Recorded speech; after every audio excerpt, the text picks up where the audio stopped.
ভাতিজা, একটু পায়ের উপর আমার বুটটা একটু উঠেছে, সেই ভাতিজা একটু গরম হয়ে গেছে, আমাকে মারতে আসছিল। দেখি ভাতিজা, দেখি তাকাও। হ্যাঁ, থাকো, সমস্যা নেই। হ্যাঁ, এটা আমার মাও। দেখি এমুকে তাকা। হ্যাঁ, আমার মাও বসে আছে। আমার বাবার থেকে 5,000 টাকা নিলাম। একটু মন খারাপই নাকি, যেহেতু টাকার দরকার, ইনশাল্লাহ 100 দিয়ে দেবো।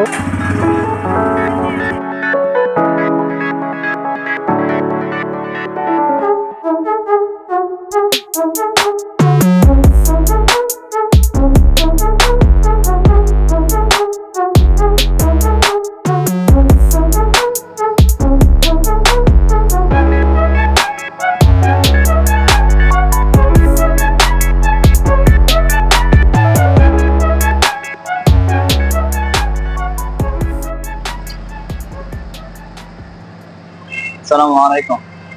আশা করছি সবাই ভালো আছেন। আমি ভালো আছি। আর আজকে আবারও ঘুরতে বের হয়ে গেলাম আমরা মোটরসাইকেল নিয়ে। মোটরসাইকেল ওখানে বসে আছে, এখানে একটা পাম্পে দাঁড়ালাম, এলেঙ্গা পাম্প। আর আমরা এখন আছি টাঙ্গাইল জেলার ভিতরে এলেঙ্গাতে। আর আজকে আরেকটি কথা না বললে নয়, যে আপনারা যে যেখান থেকে ভিডিওটি দেখছেন আমাদেরকে জানাই অনেক স্বাগতম, এবং আমাদেরকে আল্লাহ পাক জীবিত রাখছেন এখন পর্যন্ত, এই মুহূর্ত পর্যন্ত। সেই জন্য আমরা আল্লাহ পাকের দরবারে অবশ্যই শুকরিয়া আদায় করবো, সবাই বলি আলহামদুলিল্লাহ। আর এখন এই সিএনজি ফিলিং স্টেশনের এখানে আছি। আর বাসা থেকে বেরোছিলাম 6টার দিকে, আর এখন 9টা বাজে। প্রায় 105-6 কিলো রাইড হয়ে গেছে আমাদের। এখন আমরা এখানে পৌঁছলাম। তো এখন আমরা ঢাকা হয়ে কুমিল্লার দিকে যাব।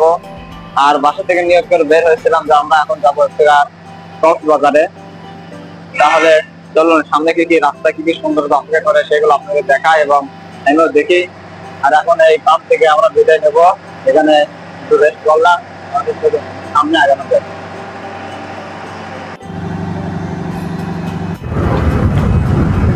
সম্মানিত সুধী, এখন চলে আসলাম মোটর ব্লগিং সেটআপে। আর এখন আমরা বাসা থেকে প্রায় 111 কিলো রাইড করে চলে আসলাম। তো রাইডটা হয়েছিল আমাদের সকাল 7টা বেজে, যেটা আপনাদেরকে বললাম কিছুক্ষণ আগে। ওখানে সাউন্ড ছিল তাই বেশি বুঝাইতে পারিনি। আর এখনকার রাস্তার পরিবেশ এরকম সুন্দর। সকাল 7টায় বের হওয়ার কারণে রাস্তাগুলো অনেক ফাঁকা পেয়েছিলাম, তার কারণে একটানে চলে এসেছি। একটানে প্রায় 100 কিলো পার করে দিয়েছি। আমাদের বগুড়া থেকে যমুনা সেতু প্রায় 96 কিলো, আর একটানে চলে এসেছি। তার কারণ হচ্ছে, যদি লং রাইডে যান আপনারা, তো প্রথমে চেষ্টা করবেন যেন প্রথম চান্সে বেশি কিলোমিটার অতিক্রম করা যায়। তা না হলে একটু পরে যদি আপনারা বেশি অতিক্রম না করেন, তাহলে পরের বার ব্রেকটা আপনাদের তাড়াতাড়ি নিতে ইচ্ছে হবে। তো সেই জন্য চেষ্টা করবেন প্রথমবারের জন্য অনেক কিলো আসা যায়। আর এখন রাস্তায় রোদ উঠে গিয়েছে, তো রাস্তাটা এখন চকচকে লাগতেছে, ভালো লাগতেছে। অনেক দিন পর একটা বড় ট্যুর হচ্ছে। এই ট্যুরটা দেওয়ার কথা ছিল আমাদের রোজার আগে, কারণ গাড়ির নাম্বার হয়েছিল না, সেই জন্য আর রোজার আগে ট্যুরটা কমপ্লিট হয়নি। আর সেই জন্য এখন বের হয়ে পড়লাম ঈদের পর। কিন্তু অনেক সমস্যার মধ্যে দিয়ে যাচ্ছি, কারণ মোবাইলে ক্যামেরাটা বারবার অফ হয়ে যাচ্ছে, ভিডিও ঠিক মতো করা যাচ্ছে না। তো চিন্তা ভাবনা করতেছি বেশি মনোব্লগিং সেটআপে কথা হবে না, যেখানে যেখানে যাবো সেই প্লেসগুলোতে আপনাদের সাথে কথা হবে এবং সেখানকার সুন্দর দৃশ্যগুলো আপনাদেরকে দেখাবো। আর এরকম হাই হচ্ছে কি আর কথা বলবো, শুধু রাইড করতে ইচ্ছে হচ্ছে। এখানে সুন্দর একটা বাড়ি দেখলাম। আর রাস্তাটা পুরোপুরি প্রায় কাজ শেষের পথে, 2-1টি ফ্লাইওভার দেখলাম কাজ চলমান আছে। আর সাভার এখান থেকে 77 কিলো, জয়দেবপুর 68 কিলো। তাহলে চলুন, এখন আমরা টাঙ্গাইল বাইপাসে চলে এসেছি। টাঙ্গাইল বাইপাস থেকে আমরা চলে যাব ঢাকার দিকে। তাহলে আপনাদের সাথে কথা হচ্ছে পরবর্তী কোনো একটা জায়গায়।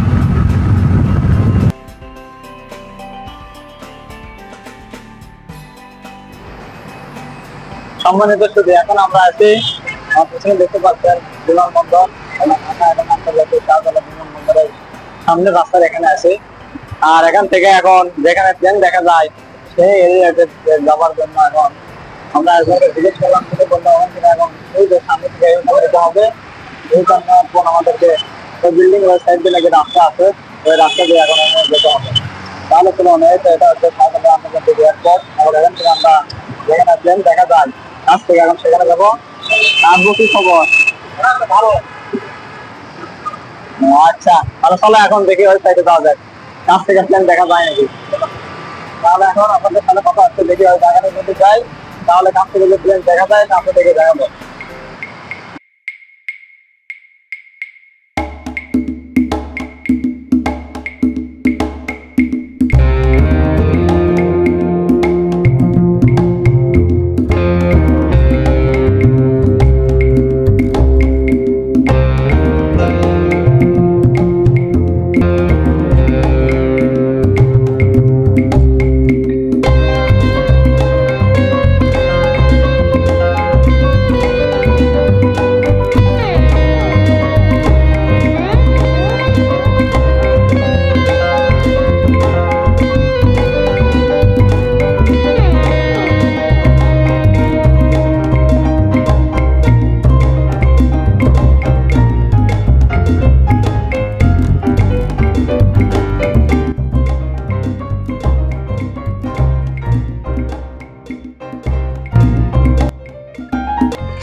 আর এখন আমরা সেই ব্রাউনিয়া জায়গাটাতে চলে এসেছি। আর এটা হচ্ছে এয়ারপোর্টের উল্টো সাইড, পিছনের সাইড। এখান থেকে দেখা গেল একটা, আমরা আসতে না আসতে একটা প্লেন এই দিক থেকে চলে আসলো রানওয়ের দিকে। দেখি আরো কিছুক্ষণ অপেক্ষা করি, আরো একটু দুটি প্লেন দেখা যায় কিনা দেখবো এবং আপনাদেরকেও দেখাবো। তাহলে কিছুক্ষণ অপেক্ষা করা হবে, এরপরে দেখি প্লেন কখন আসে।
আর এখানে একটু কষ্ট হলেও প্লেন গুলো দেখা গেছে, অনেক ভালো লাগতেছে। আর 3-4টা দেখলাম এবং আপনাদেরকে দেখানোর চেষ্টা করলাম। আর এটা হচ্ছে সেই এয়ারপোর্টের পিছনের সাইড, ব্রাউনিয়া সাইড। তাহলে এখান থেকে এখন কুমিল্লার উদ্দেশ্যে রওনা দিব। তাহলে চলুন এখন এখান থেকে কুমিল্লার উদ্দেশ্যে রওনা দেওয়া যাক।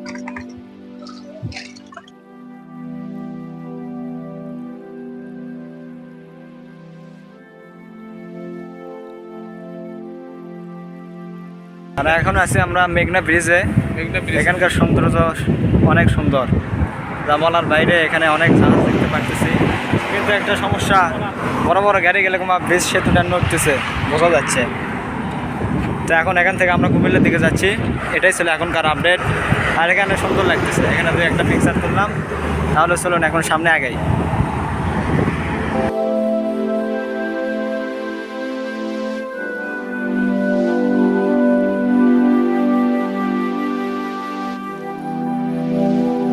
তো শুধু বর্তমান সময় আমরা এখন আছি কুমিল্লা জেলাতে, কুমিল্লা শহরের ভিতর। আর এখানে হোটেল খুঁজতেছি থাকার জন্য, কারণ আজকে আর ওইদিকে যাবো না, কক্সবাজারের দিকে আজকে এখানে নাইট স্টে করব এবং কালকে ইনশাল্লাহ কক্সবাজারের দিকে রওনা দিয়ে দেবো।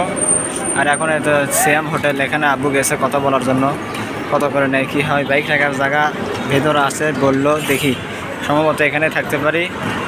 তাহলে আর কি, এখন ফ্রেশ হতে হবে, চেয়ারের অবস্থা খারাপ। ফ্রেশ ট্রেশ হয়ে গোসল দিয়ে এরপর আপনাদের সাথে আসতেছি।